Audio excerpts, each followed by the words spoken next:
Tips for normal pregnancy, அதாவது conceive ஆனோன்னு எப்படி நார்மலாக ப்ரெக்னென்ட் ஆகிறதுங்க டிப்ஸ் பற்றி தான் பார்க்க போகிறோம்.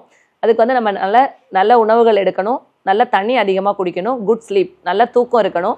அந்த மாதிரி தாம்பத்திய உறவு வந்து வாரத்தில் 2 முறை 3 முறை கரெக்டாக இருக்கணும். அந்த மாதிரி அந்த பெண்ணுக்கு வந்து மாதவிடாய் வந்து நார்மலான சுழற்சி முறையில் இருக்கணும். இதெல்லாம் இருந்தது, ஆணுக்கு விந்தணுக்கள் நார்மலாக இருக்குது, விரைப்புத்தன்மை நார்மலாக இருக்குது அப்படின்னா ஆட்டோமேட்டிக்காக அந்த பெண் வந்து 1 வருடத்துக்குள்ளே தன்னாலேயே கன்சீவ் ஆயிடுவாங்க. டிப்ஸ் ஃபார் நார்மல் ப்ரெக்னென்சி, அதாவது நார்மல் டெலிவரி, ஒரு நார்மல் ப்ரெக்னென்சியில் நார்மல் டெலிவரி ஆகிறதுக்கான டிப்ஸை பற்றி பார்க்க போகிறோம். இதுக்கு வந்து ரெகுலராக என்ன பண்ணணும் அப்படின்னா நம்ம வந்து ரெகுலர் எக்ஸசைஸ் பண்ணணும். எக்ஸசைஸ் எப்போலேருந்து பண்ண ஆரம்பிக்கலாம் அப்படின்னா ஒரு 32 வீக்ஸ்லேருந்தே நம்ம ஸ்டார்ட் பண்ணிடலாம். இன்கேஸ் ஏர்லி ப்ரெக்னென்சிலே நம்ம சிம்பிள் எக்ஸசைஸ்லாம் பண்ணலாம். ஒரு வாக்கிங், ஸ்விம்மிங், சைக்கிளிங் இது எல்லாமே பண்ணலாம். இது எல்லாம் பண்ணனாலுமே நம்மளோட adequate hydration, adequate food, adequate sleep இது எல்லாமே இருக்கணும். இது எல்லாமே நம்ம நார்மலாக ஃபாலோ பண்ணோம் அப்படின்னா நம்மளோட ப்ரெக்னென்சி வந்து காம்ப்ளிகேஷன்ஸ் இல்லாமல் போய் நார்மல் டெலிவரி ஆகிறதுக்கு நிறைய சான்சஸ் இருக்குது.